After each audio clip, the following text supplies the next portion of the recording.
All right, ladies and gentlemen, boys and girls, welcome back. It's Dave, the Real Music Observer, observing real music in real time for real people just like you, right there.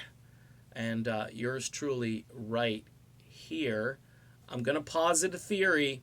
So, again, this is a theory. Disclaimer, speculation. Don't have any solid evidence or proof of what I'm about to say, but I'm going to throw it out there anyway. Lindsey Buckingham's fate as a member of Fleetwood Mac was decided well before the Music Cares event.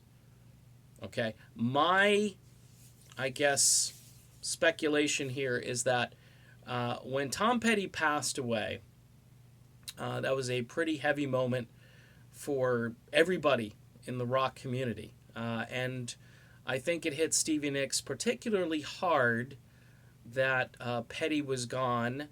And I always just thought to myself, if Stevie Nicks could be in another band, she'd be in the Heartbreakers. And I know she probably thought to herself, here's an opportunity to bring in some of that Heartbreaker spirit to Fleetwood Mac, which, by the way, the two bands really don't share a lot of the similar sonics, musically speaking. Fleetwood Mac does not really sound like Tom Petty and the Heartbreakers. Some of Stevie's early solo albums did because they had the same producer, and Stevie wanted to sound like Tom and Tom's band. So she's always had this deep respect for Mike Campbell, and lo and behold, I think some phone calls were made early on, and a strategy or plot was hatched that they would figure out a way to make Lindsey Buckingham look like the bad guy somewhere down the road. The Music Cares event provided an opportunity. And by the way, you could indict Christine McVie. You could indict everybody on that stage at Music Cares for making fun of Stevie Nicks. Okay, because that's what they were doing.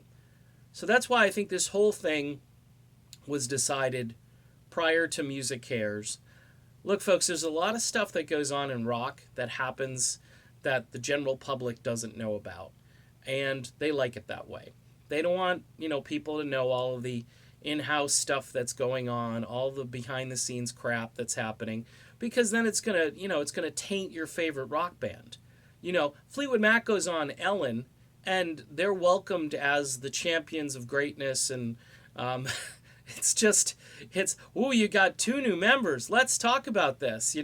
It's all like the kings and queens have conquered this Lindsey Buckingham fellow and have moved on and have this great band now, and they sound amazing. Heard that a bunch of times. Where I think Neil Finn does not sound amazing. I think he sounds flat. I think he sounds pitchy, and I think he was the wrong man to sing Lindsey Buckingham tunes. I have yet to hear anybody who really captures Lindsey Buckingham.